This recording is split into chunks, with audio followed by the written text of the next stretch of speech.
Good morning, ladies and gentlemen. It's my privilege to welcome His Excellency, Mr. Mizukoshi Hideaki, the Ambassador for Japan in Sri Lanka, and the officials of the Japanese Embassy, on behalf of the CMTA Chairman and the Executive Committee for today's stakeholder meeting.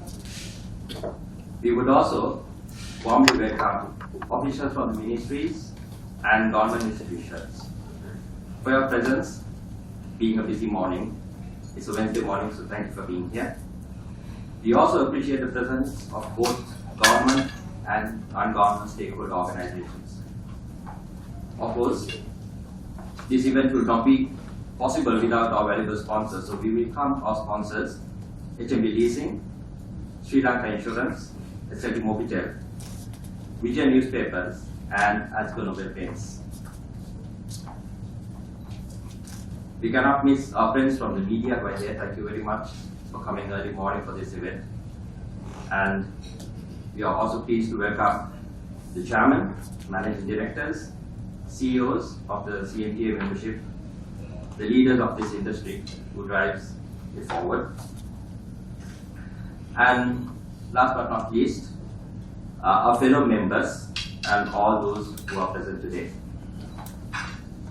Ladies and gentlemen, as you know, Japan and Sri Lanka have been friends throughout history. Japan has stood by us and contributed to the development of our country. Moreover, Japan has been an outstanding contributor to the transportation sector and the automobile industry in Sri Lanka. As such, I believe today's event would be insightful and informative for all of us present. The CMTA, as you know, is a chamber of the motor industry in Sri Lanka.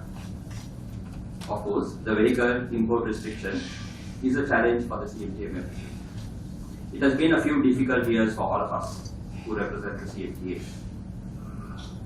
However, the silver lining through this dark patch is that the CMTA could evolve and engage more positively to contribute to both policy and standards. The CMTA has become more interactive with better integration and engagement with the stakeholders. Today's breakfast meeting is an effort by the CMTA to bring together industry stakeholders for another productive interaction.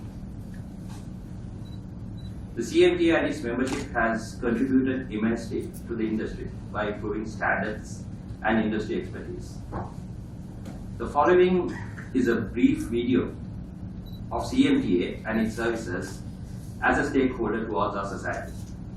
On that note, I would like to invite Mr. Charaka Perera, the chairman of the CMTA, to address the gathering. The Ambassador of Japan, His Excellency Hideaki Mizukoshi, Head of Economic Development Cooperation Section, Mr. Kenji Ohashi, First Secretary, Mr. Takashi Murakami, respected officials of the Ministries and government institutes, invitees representing various stakeholder organizations, officials of our sponsor companies, leaders of the motor industry, and my dear colleagues of CMTA. Last week, on the birthday of our President, His Excellency many of us in the motor trade were excited about the news about an impending gazette withdrawing the suspension of the automobile imports. Actually, the news went across the seas and we were getting calls from our principals as well. And we really thought that our president was going to give us a birthday treat as an industry. But unfortunately, it was a false alarm.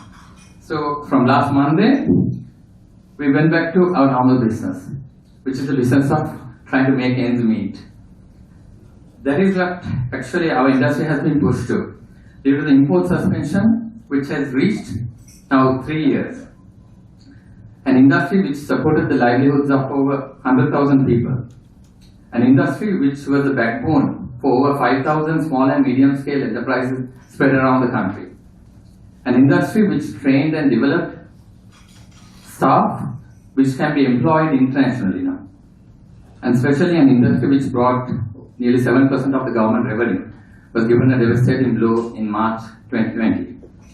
Yet, our members continued their operations, retaining the employees as much as possible, maintaining infrastructure, servicing our loans, paying our taxes, most importantly, and most importantly, serving individuals and businesses to manage their mobility, because that is essential to run any type of economy. During this time, we witnessed a majority of small-time grey market importers easily exiting their businesses, as they did not have commitments with legal employment, infrastructure investments, or much concern for their customers. Initially, CMTA did not make any demands of these to the government to allow vehicle imports, as we were informed by the authorities in power at that time that the limited forex was required to import essentials such as food and medicine. But seeing the central bank figures in 2020 and 2021, we were a bit disappointed, honestly, that many non-essential products were imported without any restrictions whatsoever. With all due respect to these industries, I wish to highlight the import expenditure for the 2 calendar years of 2020 and 2021 of some of them. It was $421 million to import finished clothing and accessories, while garment manufacturing is one of our key businesses in the country. It was $739 million for home appliances and furniture, $310 million for seafood for our island nation, which is surrounded by a sea full of fish, and $122 million for cosmetics and toiletries, and the list goes on. The total forex outflow for those 4 categories alone was $1,592 million. That is 1.5 billion for 2 years. In addition, the country has utilized $862 million to import fruits and vegetables, while some of our farmers are trying to get a proper price for their crop, and some of the crop is going waste due to inefficiencies in distribution. Therefore, we believe that there should have been a quota system for all these industries, which could have allowed all of them to survive, including our industry as well. Considering the number I stated, the auto industry could have easily been allocated about $400 million, which should have been sufficient for the industry to manage our businesses without bleeding, save over 15,000 jobs that we have lost over the last few months, and also provide the much needed government revenue while making sure that the prices of used vehicles do not skyrocket the way it did. And now even a used motorcycle is beyond the reach of common man of our country. Ladies and gentlemen, last week Sri Lanka reached a key milestone in the IMF program. An article on a leading Sunday paper this week, quoting senior officials, stated that the government will lift imports suspensions on 100 to 150 items within the next 4 months, provided that it does not have an impact on the exchange rate or the foreign reserves. The list includes bathroom fittings, ceramic tiles, leather products, cosmetics, and finished garments, once again. If such non-essential imports are not properly managed, our view is that it might be very difficult for the country to achieve the economic targets in the years to come. The same article mentioned that the vehicle import ban will remain for the next 1.5 years, as vehicle imports would drain $2 billion a year. But based on the central bank figures, the whole industry consumed only $815 million for 2019, when imports were widely open. Even if we consider the pent-up demand, which has built up over the last 3 years, considering that there is a weak disposable income with our consumers, the requirement should be far lesser than what was there in 2019. Further, by properly regulating vehicle imports, the forex requirement can be controlled in order not to damage the reserves while providing much needed vehicles for our country. As of now, over 50% of the vehicle fleet in Sri Lanka is over 10 years old. Therefore, lately we have been requesting the government to regulate the industry and then consider a quota system for vehicle imports, so that only the auto industry players who are actually adding value to the ecosystem and the economy will be allowed to import vehicles from now onwards. The recent death of a young scientist due to a faulty airbag of a grey imported Honda further highlighted the need to regulate vehicle imports, as these grey importers directly import vehicles from countries like Japan, Singapore, UK, etc., without any consideration whatsoever about the risks involved, or whether these vehicles are actually suited for our country. Further, these grey importers do not have the recall facility of the manufacturers. Because of that, the ignorant consumers also face a higher risk of such incidents and fatalities, while unfortunately the grain importers go scot-free and they are not held accountable. Another issue was the influx of nearly 5,000 grain imported Nissan Leaf electrical vehicles back in 2015, where the consumers were left stranded without access to proper after-sales support or an established proper charging network or even battery replacements. Nissan Corporation clearly stated at that time that these vehicles were not suited for our country, but due to a sudden drastic import duty reduction, supported by the lack of regulation at that time, thousands of consumers suffered. While even battery replacements for those vehicles would have costed the country over $20 million of valuable forex. But on a more positive note, I am pleased to inform that a few weeks ago, the Ministry of Transport accepted a proposal submitted by CMTA to regulate imports in order to protect consumers, environment, and our economy. The Ministry of Transport has written to the R&D Commissioner to implement the proposal while being within the R&D Act. On behalf of CMTA, I would like to take this opportunity to express my gratitude to the Transport Ministry officials and the R&D Commissioner for the active role in regulating our industry. It is also encouraging to see several new policies recently being initiated to regulate the industry further.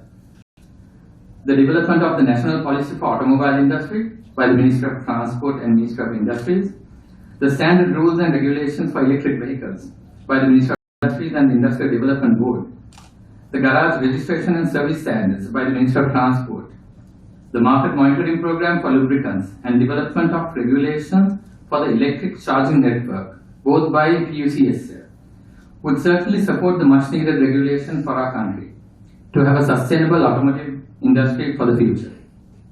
And I wish to thank the officials of the Ministry of Transport, Ministry of Industries, Industrial Development Board, and the PUCSL for these initiatives.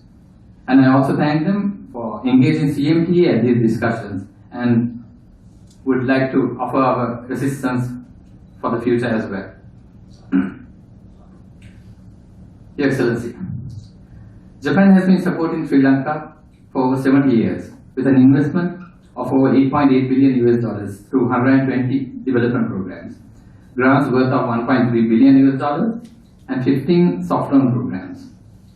The benefits of your gifts to Sri Lanka, such as the Sri Lanka Rupani Corporation, Sri Jayabadapura Hospital, and the establishment of the National Youth Council, are immeasurable. The role played by JICA in projects such as electricity and water supply, ports, health, Japan's contribution with the new Kalni Bridge, the airport expansion project, and the 75 Japanese-owned BOI companies. Exporting from Sri Lanka has given a very strong foundation for Sri Lanka, for the country. We are thankful to have Japan by our side for the last 70 years, and we strongly believe that you will stand by us for decades to come as well. While Japanese brands such as Tokyo Cement, Noritake, Sony are well trusted in Sri Lanka, in my view, a majority of Sri Lankans trust their lives daily with Japanese brands such as Toyota, Nissan, Honda, Mitsubishi, Yamaha, Suzuki, etc., to take them from place to place on a day-to-day basis. Over the last decade, a major share of the overall vehicles registered in Sri Lanka were of Japanese brands. This clearly shows the strength of the Japanese brand in our country. Your Excellency, I am sure that it is in your interest as well to strengthen this market while protecting the image of these brands. Hence, I would like to make a humble request for you to support us to regulate the automotive market with all the action in your power which can be taken from Sri Lanka as well as from Japan, so that our consumers and their families will continue to trust, enjoy and ride Japanese vehicles. The Japanese Prime Minister, His Excellency Fumio Kishida, last week announced a $75 billion investment across the Indo-Pacific region, covering industry development among many other areas. Although it may not be viable for most Japanese automotive manufacturers to set up manufacturing in Sri Lanka, I believe that for Japanese component manufacturers, they might see a lot of opportunity to set up export manufacturing from Sri Lanka. This would actually enable the auto industry, which is considered a dollar drain at the moment, to be a dollar earner. And CMTA is making progress on a project of that nature to support our members. We would appreciate if our industry too could benefit from that Japanese investment fund. And we would like to request your support for this component manufacturing project as well. Your Excellency, Japan and Sri Lanka have strong ties in many sectors, with the automotive bond being the strongest. We look forward for your support and guidance to strengthen the automotive industry of Sri Lanka and leverage the industry to bring economic revival and economic growth to our country. Thank you, sir. Thank you all, and may you have a wonderful morning. Thank you. Thank you, Charaka. That was a very comprehensive outlook of the industry, as well as its implication in today's context to the consumer, as well as how our friends from the Japanese government can engage in making things better for us. Moving on with the agenda, I would invite Mr. Virandi Zoisa, Vice Chairman of the CMTA. He shall take the podium now to introduce and invite our guest speaker, Virandi.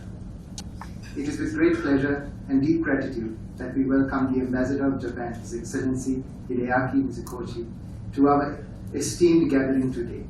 His Excellency has been a steadfast ally to Sri Lanka during the most challenging of times, and we are honored to have him in our midst. His Excellency has been a distinguished member of the Ministry of Foreign Affairs for 38 years, having joined in 1985. He has served over 16 prestigious positions before arriving to Sri Lanka in 2021. Japan has long been a true friend to Sri Lanka, and under the able leadership of His Excellency, the relationship between the two countries has grown even stronger. Japan has provided investment opportunities, tourism, opportunities for skilled labor, humanitarian aid, and most recently, support to the debt restructuring negotiation process. We eagerly look forward to hearing His Excellency's views on the way forward for Sri Lanka. With these sentiments, I invite His Excellency to the podium. Mr. Charaka Perera, Chairman of the Ceylon Motor Traders Association, Mr. Yasendra Amerasinghe, immediate past Chairman of the CMTA, officials of the Ministries, members of the CMTA, distinguished guests, ladies and gentlemen. Morning. It is my great pleasure to be invited to the breakfast meeting of CMTA today. I would like to extend my sincere appreciation to Chairman Perera and all the other members concerned for hosting today's event. Organizing this event could not be more timely in the midst of enhanced momentum for the economic recovery of Sri Lanka following the approval of the Extended Fund Facility, EEF, at the IMF Executive Board on the 20th March. I would like to extend my congratulations on the successful approval of the EFF, as it marks a major step forward for the revitalization of the Sri Lanka's economy. In order to fully restore its economy in a sustainable manner, we think it is important for Sri Lanka to implement a series of economic and fiscal reforms agreed with IMF. And Japan continues to support such Sri Lanka's efforts. Now that the IMF is approved, I hope that over time the economy of the Sri Lanka will be recovered and Sri Lanka will be ready to lift restrictions for imports of automobiles as well. Founded in 1919, as we saw in the clip, as one of the oldest trade associations affiliated to the Ceylon Chamber of Commerce, CMTA strives to ensure sustainable growth for their members and work towards achieving a this goal by unifying the voices of the automotive industry in Sri Lanka, with 28 member companies, including Japanese automakers Toyota Lanka and Suzuki Motors Lanka, has contributed to the economic development of Sri Lanka through creating over 30,000 jobs and 7,800 direct employments. CMTA also contributes to developing bilateral business relations between Japan and Sri Lanka by way of sales of Japanese cars and making Japanese brands popular in Sri Lanka. Actually, since I came here, I was quite amazed by the number of Japanese cars running on the streets. Of course, Japanese cars are popular everywhere, but I see especially a big percentage of Japanese cars in Sri Lanka. And I highly commend Chairman Perera and other members for their commitment and dedication, especially during the period of tormenting the import ban on vehicles that started in March 2020 due to the shortage of foreign currency caused by the COVID pandemic. Ladies and gentlemen, allow me to touch upon some contributions by Japan in response to the economic crisis in Sri Lanka. In order to support Sri Lanka, the government of Japan has provided up to approximately $96 million worth of assistance to Sri Lanka since 2022. This includes emergency humanitarian assistance last year, such as the provision of food and medicines, and the necessities for expectant women and vulnerable young people, as well as support for export expansion, tourism promotion, sustainable medical services, and resettlement of people in conflict-affected areas, mainly in the northern and eastern part of the country. Sri Lanka has been going through tough times due to a series of adversities such as the Easter Sunday terror attacks in 2019, the outbreak of COVID-19, and the ongoing economic and social crisis. However, now is a great opportunity to recover from this, and I think it is important to see it as a now or never moment. To that end, based on the IMF agreement, we want to see Sri Lanka assiduously work on a series of reforms, such as rooting out corruption and reforming state-owned enterprises. Moreover, in order to make the economy more export-oriented and competitive, as mentioned in the 2023 budget, it should entail further strengthening of the manufacturing industry across the board and promote the export industry by connecting it to global supply chain. In considering future assistance to Sri Lanka, Japan would like to support Sri Lanka's effort to make its economy more resilient.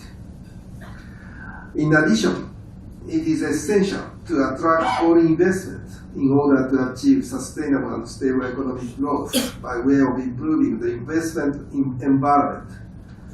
I would like to draw your attention to another important aspect that is also necessary for the development of Sri Lanka. That is the reconciliation of ethnic groups after the Civil War and the elimination of regional economic disparities through the development of the northern and eastern part of the country. Japan has been continuously providing support for mine clearance in the northern and eastern parts of Sri Lanka, and also supporting the vulnerable families who were displaced due to civil war. Further, we would like to continue to support Sri Lanka's efforts to uplift the livelihoods of Northeast as well as Hill Country Tamils. Ladies and gentlemen, I would like to introduce you to the three initiatives taken by Japanese companies or Japanese government targeted for sustainable development of Sri Lanka. First is about climate change or decarbonization. Japan would like to support Sri Lanka's efforts to reduce greenhouse gas emissions. For example, there is a Japanese company which has been working on the electrification of three-wheelers in Sri Lanka, tuk-tuk. They are trying to make the electric three-wheelers at an affordable price. I think it's a very practical way of reducing the greenhouse gases in Sri Lanka. We would like to support this kind of efforts by the Japanese companies. To support such kind of efforts for the decarbonization, Japan has signed with Sri Lanka an agreement on a joint crediting mechanism, JCM.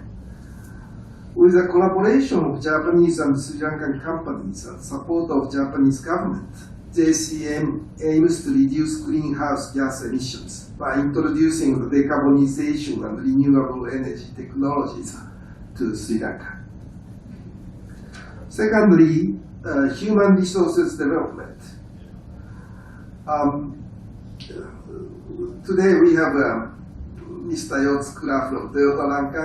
Toyota Lanka Auto Academy, Automobile Engineering Training Institute, which not only trains their staff but also accepts trainees from outside free of charge, providing them with on-the-job training. Since 2000, almost about 1,000 trainees have been accepted. They are active as auto mechanics home and abroad. It is our hope that such qualified mechanics will work actively both in Sri Lanka and Japan. Thirdly, I would like to touch upon Osaka Kansai Japan Expo, which is going to be held in April 2025. This event will present another great opportunity to attract attention and investment from Japan in the field of trade, investment, and tourism for Sri Lanka. Sri Lankan government has already expressed its intention to participate in this event. I hope both the private and public sectors of Sri Lanka will jointly make best use of this Expo 2025 in Osaka as an opportunity to promote the attractiveness of Sri Lanka to Japan and to the world. Ladies and gentlemen, the activities of CMTA have definitely become more and more important for Sri Lanka to overcome the current economic crisis and achieve sustainable development in the future. In order to make this year a rebirth year for Sri Lanka, Japan assures our strong determination to continue to stand by Sri Lanka as a time-tested partner. Thank you very much. Captain who will lead the session, and how it will happen is that if you have any questions, you could raise your hand, and we will bring a microphone across to you, and then we can take on your questions. Over to you, Ascender. Thank you, Charaka. So I have a couple of questions that I've prepared for Ambassador Hideaki myself, and then I'll open it up to the audience. If you do have a question, like Charaka mentioned, please put your hand up and we'll run a mic across to you. Good morning, Ambassador, and thank you for joining us, and thank you also for your very informative address. So if we look at the diplomatic relations between Japan and Sri Lanka, which date back from 1952, they've been traditionally friendly and supportive cooperation.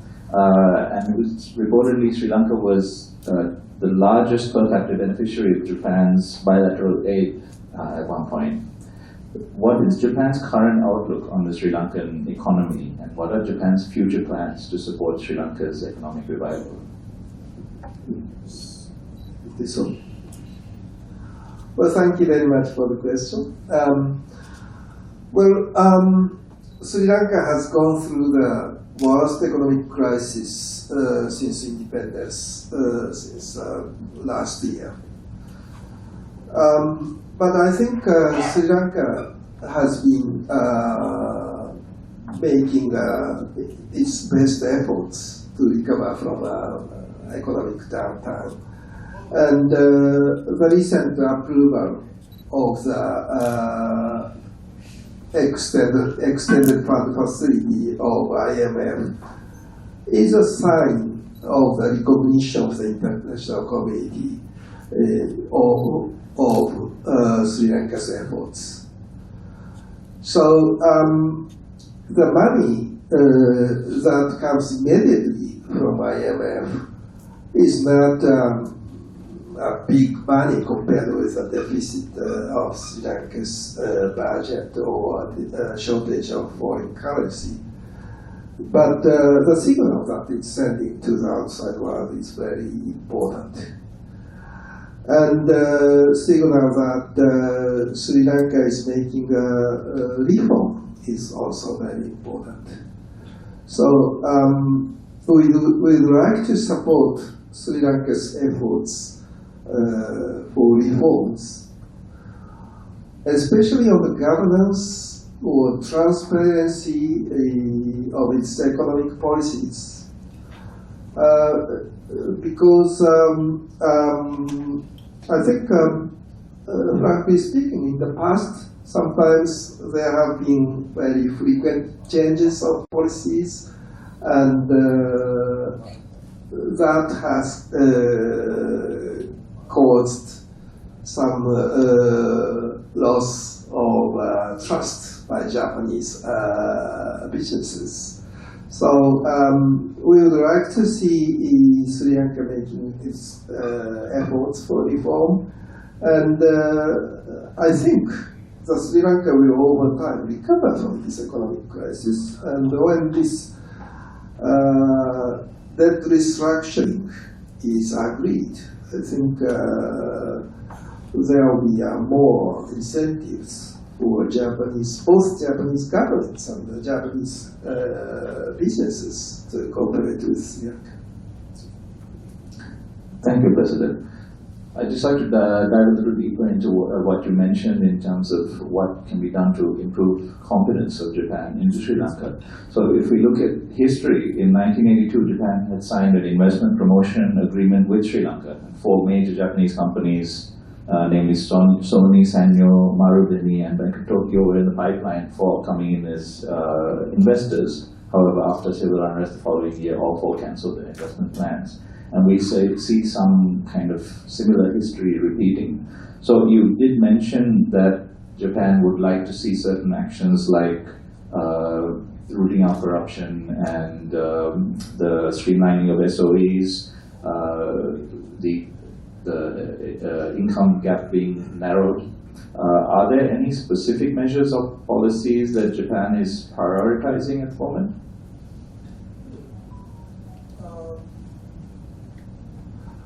Well, I think, as I mentioned in my address,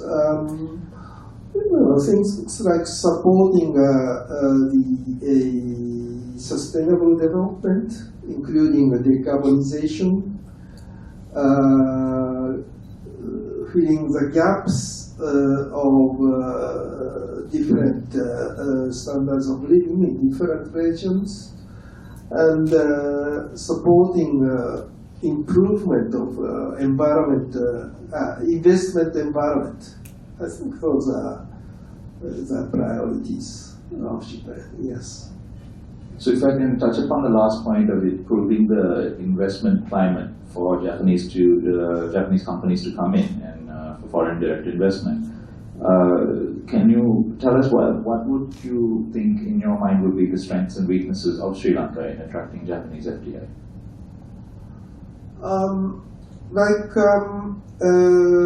I think the complaints that I often hear from Japanese business people are very slow procedures for government permissions, sometimes problems with customs.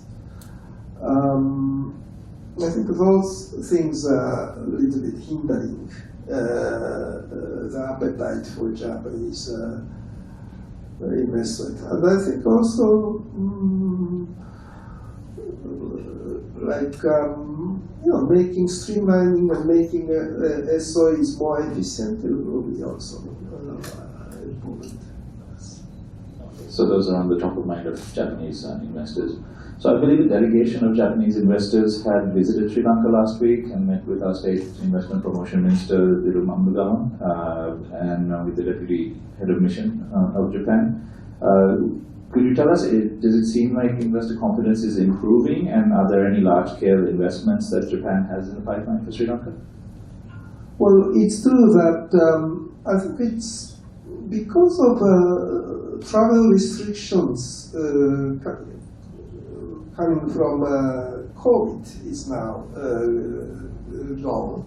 There are more and more visitors from Japan. And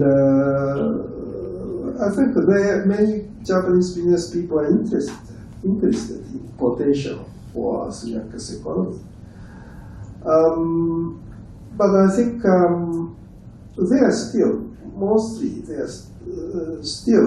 watch and see attitude. So we have to see the results of the reforms, and we need to see the recovery of the economic performance of Sri Lanka for a little more time.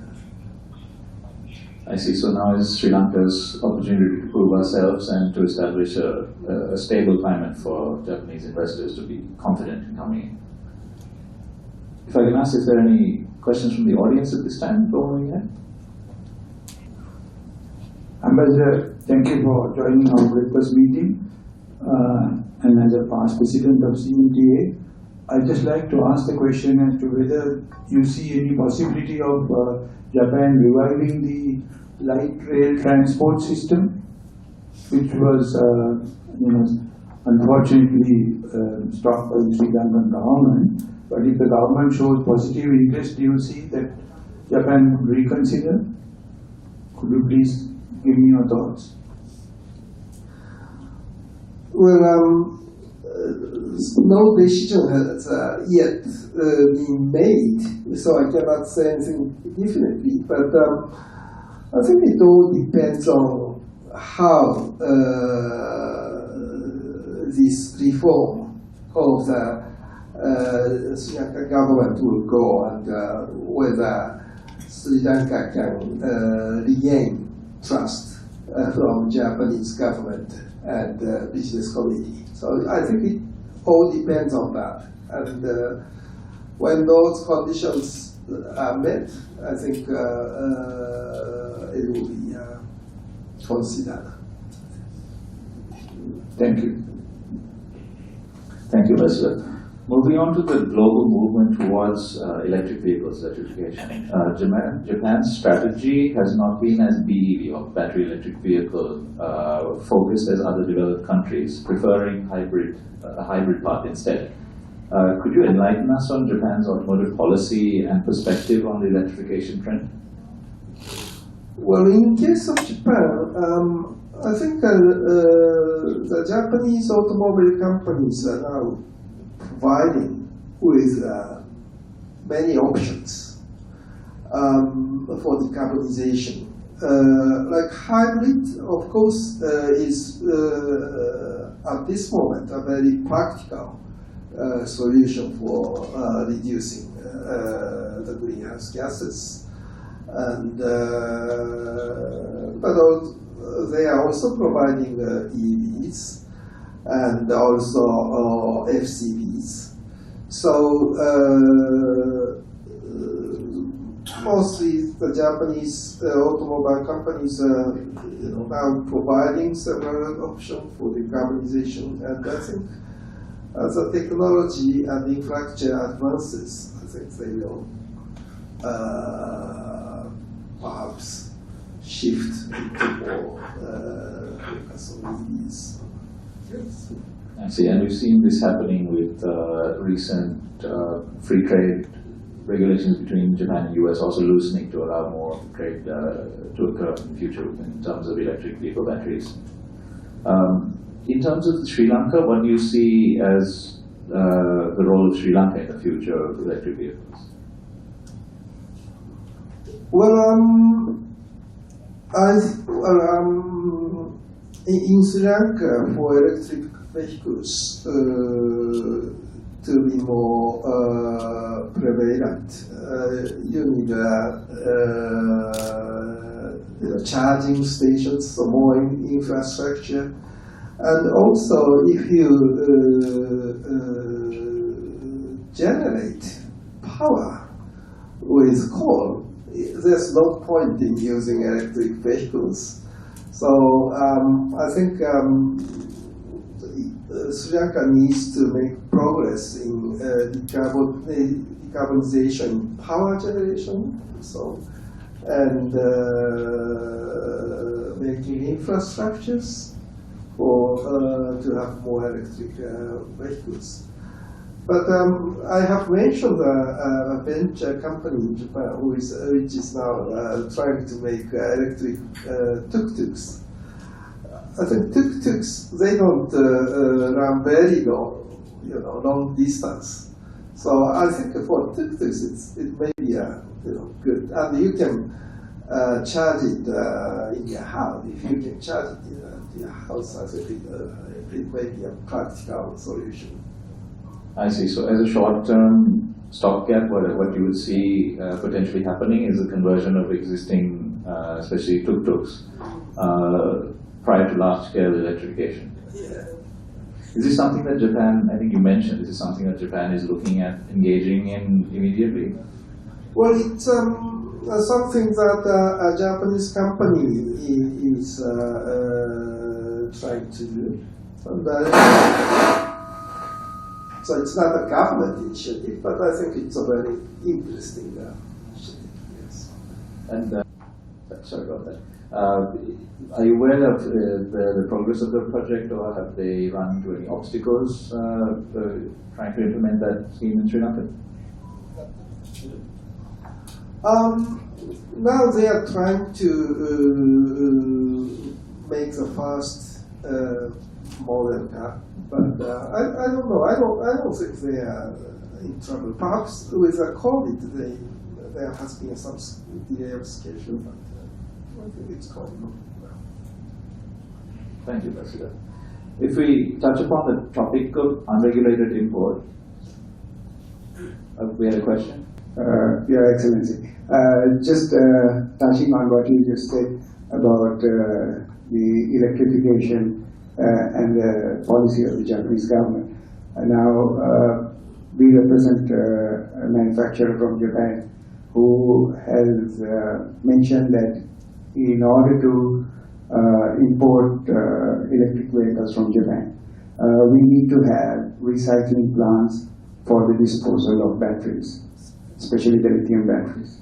Now, having said that, and having difficulty in achieving those targets in order to import, we are constrained, in a sense, bringing the brand new vehicles, electric vehicles to Sri Lanka. But what policy would the Japanese government take to regulate the export of electric vehicles which are used in Japan, sent to Sri Lanka for the sale, which is outside the manufacturer's requirements? Yes, my question is, there is a regulation. Exactly, yeah. I'm not very sure if there's a government regulation. Perhaps Mr. Yotsuka knows. It's there? No obligation. So that's private company's decision to regulate. Yeah, I think the thinking of the manufacturers is that it's not like what you said, the renewable energy component should be more than 50% in order to benefit from electric vehicles in Sri Lanka. And since that's not seen in the near future, so if they allow other Japanese individuals and companies to send electric vehicles to Sri Lanka, it would be like, I don't like to use the word dumping, but there will be some sort of dumping of lithium batteries in Sri Lanka. Well, I don't know I don't have the evidence. I'm sorry.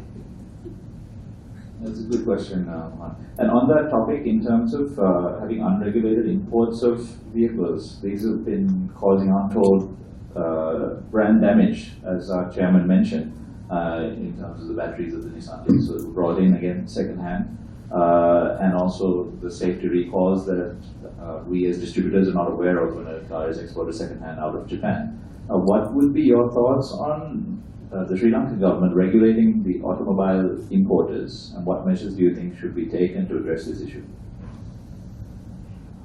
Well, I cannot, speak for Sri Lankan government, but I think there should be some measures to protect consumers for the security, perhaps. In Japan's case, all the car owners have to go through a kind of checking, mandatory checking of the cars regularly. That is mandatory. But in Sri Lanka's case, I think there is nothing mandatory. There is a emissions test, but not the technical, the mechanical testing, like an MOT. That's not at the moment. Well, I think for the protection of consumers and the security of transport, I think there needs to be some technical check for any cars running in Sri Lanka. So I don't have the definite answer, but I think some consideration should be given to this issue. I see. I think there were already some proposals that were given from the Ministry of Transport to implement this kind of certification, regular certification process. One last question, Ambassador Hideaki. Do you feel that there's anything the private sector could do to increase the confidence that Japanese companies have in coming into Sri Lanka? I think for Japanese businesses to come to Sri Lanka, you usually need a partner, local partner. So the sincerity of the local partners, I think, counts very much for the Japanese investors to make a decision whether to make investments. So for the Sri Lankan private sectors, I think having good communication and making,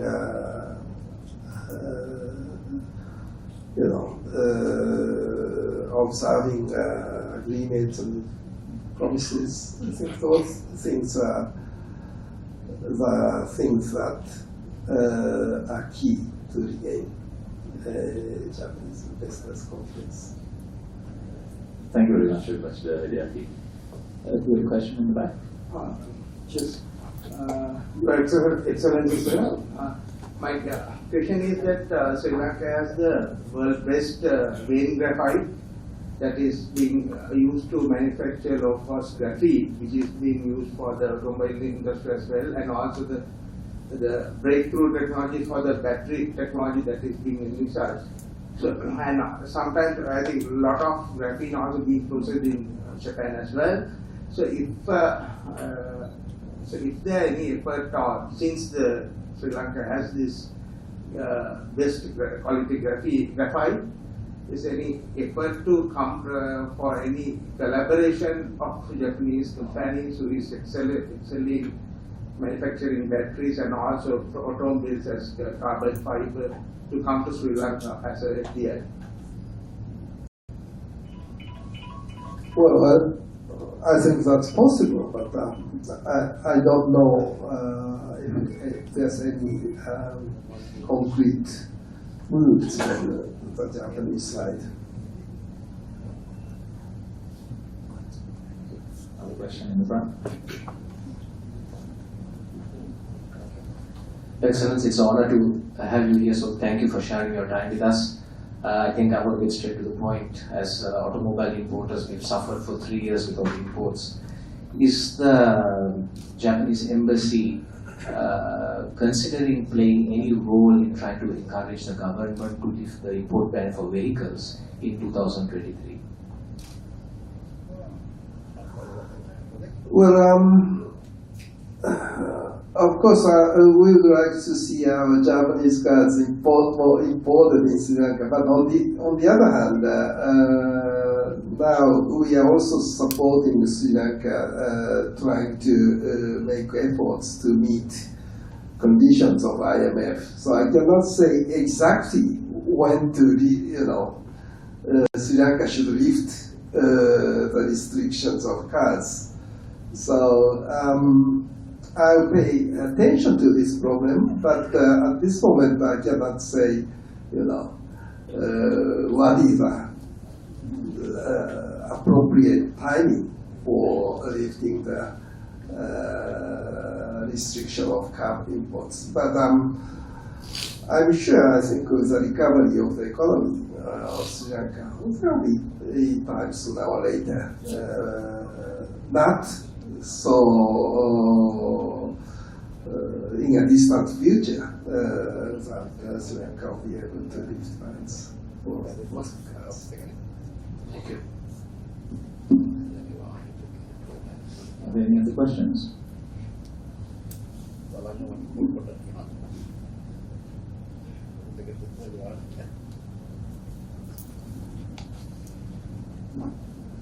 Good morning, sir. I am actually representing Ministry of Industries and Industrial Development Board. Actually, with the launch establishment of a standard operation procedure for automobile sector manufacturers and assemblers and component manufacturers in Sri Lanka. During the last 2 years, actually, the Japanese companies are not expressed that they are willingness to develop local industries in Sri Lanka in the manufacturing sector, in automobile especially. But it's actually we are all talking about development of automobile sector in Sri Lanka. Actually, we are lacking of testing and international accredited laboratory facility we don't have. So, is there any possibility to establish that kind of facilities in Sri Lanka, with the Japanese government? Then I think it will be very beneficial for all the automobile manufacturers, assemblers, and component manufacturers in future. To even if we are talking about automobile component manufacturing hub of Sri Lanka in future. So I think accredited laboratory is essential for that. If it is any possibility to develop that kind of facility in Sri Lanka as with cooperation with Japanese government. Thank you. Well, thank you very much for the question. Well, actually, I have never given thought to that issue. So, well, I will think about it. But yes. And I'm not sure if the lack of those facilities are reason for foreign car manufacturers not coming to Sri Lanka. But so I will see that as well. Okay. Thank you very much for the question.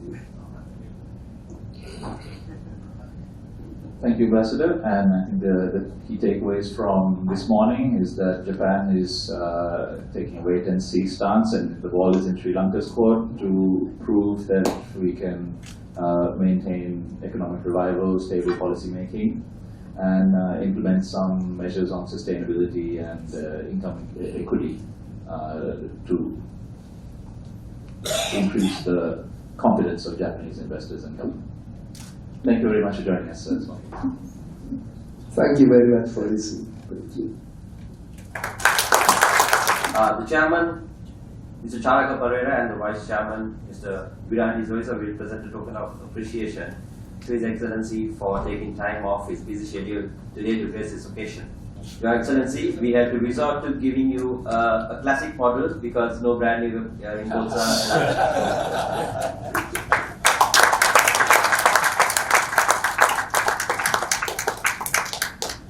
Good morning, ladies and gentlemen.